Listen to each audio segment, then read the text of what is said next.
صباح الانوار، اهلا بيك في كورس جديد وهو الافتتاح الايطالي اللي هناخده تفريع واحده واحده ومش هنستعجل عليه لان هو فعلا افتتاح ممتع جميل مشوق. هيعلمك كالكوليشنز، هيعلمك تاكتكس، هيعلمك حاجات كتير في الشطرنج، بوزيشنال تشيست، تلاقي كل اللي انت عايزه هتلاقيه. زي ما انت يمكن تكون عارف بيبدا بالاي 4، خصمك بيرد بالاي 5، تطور النايت بتاعك ضاغط على البيدا، يطور النايت بتاعه ويحمي على البيدا، وهنا هتلعب البيشوب سي 4 بيشوب للبي 5. يمكن حضرتك تكون عارف ان هو الافتتاح الاسباني او رولو بيز. احنا النهارده هندرسه برضه في وقت من الاوقات بس مش النهارده ومش الفتره ديت يعني. النهارده في الكورس ده بندرس الافتتاح الايطالي بيشوب سي 4. ويعني بيلعب بيشوب سي 4 ليه؟ زي ما هو واضح، انت بتعمل ضغط على البيدق بتاع الاف، اضعف بيدق اللي محمي بالملك بتاع خصمك وبس.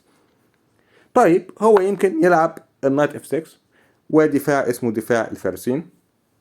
طيب دفاع الفارسين ده ايه قصته؟ او انا ممكن اعمل معاه ايه؟ لو حضرتك بتلعب مع حد مستوى فوق ال 1500 كتقييم يعني العب بمنتهى الاحترام الدي 3.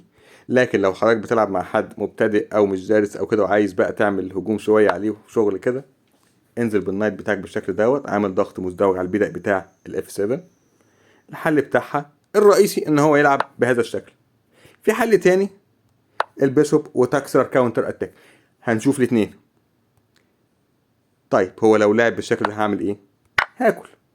وهو المفروض في الحالة دي ينزل يهدد البيشوب، البيشوب بيدي كش يقفل، البيشوب اكل كده، يهدد البيشوب تاني ارجع. تقول لي انا عملت له بادئ معزوله، بس اقول لك خلي بالك هو فاتح لجوز البيشوبس بتاعه، فاتح لوزيره ودنيته جميله وحضرتك لسه ما طورتش حاجه تقريبا وما عملتش حاجه. الوضع على الانجن صفري في الشكل دوت. طيب ماذا لو هو بعد ما انا اكلت راح واكل بالنايت؟ هنا هيسمح لي النايت بتاعي ياكل الاف 7 وتفريع اسمه فرايد ليفر اتاك، هجوم الكبد المالي. يمكن تكون سمعت عنه. ده بقى يا سيدي هجوم الكبد المالي. هياكل بالملك، وزيرك يدي كش ويتطور، الملك يضطر يروح للمربع بتاع الاي 6 عشان يحمي النايت اللي مضغوط عليه بقطعتين بالبيشوب ووزيرك. اطور النايت التاني بتاعي والنايت بتاعه مضغوط عليه بقطع كتيرة، مستعد ابيت واجيب الرخ. هو المفروض ينزل بالنايت بتاعه يحمي النايت. الوضع مش سهل عليه، الملك بتاعه واقف في وسط الرقعة تقريبا. مش اي حد يقدر يلعب في الشكل دوت. انجي بيقولك ليك تفوق زي النص او 6 من 10، تقول تفوق مش كبير، ولكن بصراحة لو انت مستواك اعلى من اللي قدامك او يعني اللي بيلعب بقطع مستواه مش عالي، مش هيعرف يسد معاك. يعني موقف ما تتمنهوش. طيب تعال نشوف حل تاني له لما احنا نهاجم البيدق بالنايت وبالبيشوب. نقله مش حلوه بس انت لو مش فاهمها برضو هتبقى فيها مشاكل. تكسر كاونتر اتاك. لو اتهورت وقلت هنزل ادي هذه الفورك، الاستاذ الفاضل هيعمل ايه؟ هينزل بالشكل دوت والوضع مش هيبقى احسن حاجه لحضرتك. النقله الصح ان حضرتك تيجي كده، لانك لو اكلت كش الملك يضطر يدخل في وسط الرقعة، الدنيا مش لطيفة، ياكل كده حضرتك تاكل كش بالشكل دوت. الوضع مش جميل خالص.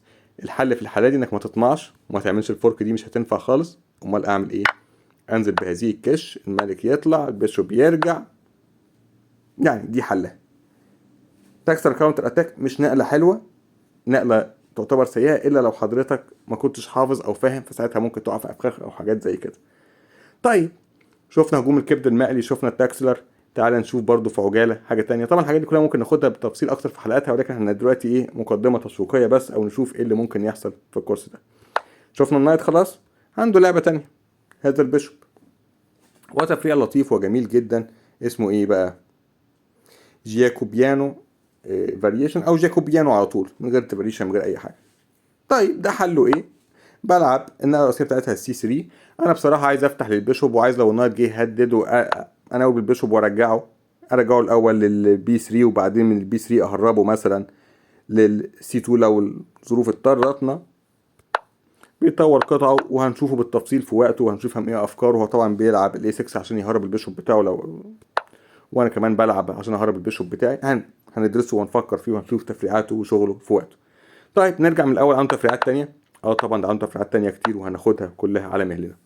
في تفريع تاني لطيف خالص وصلت جدا، انه يجيب البيشوب. خلي بالك عن حاجه، هو لو جاب البيشوب هنا نسينا نقولها برضو.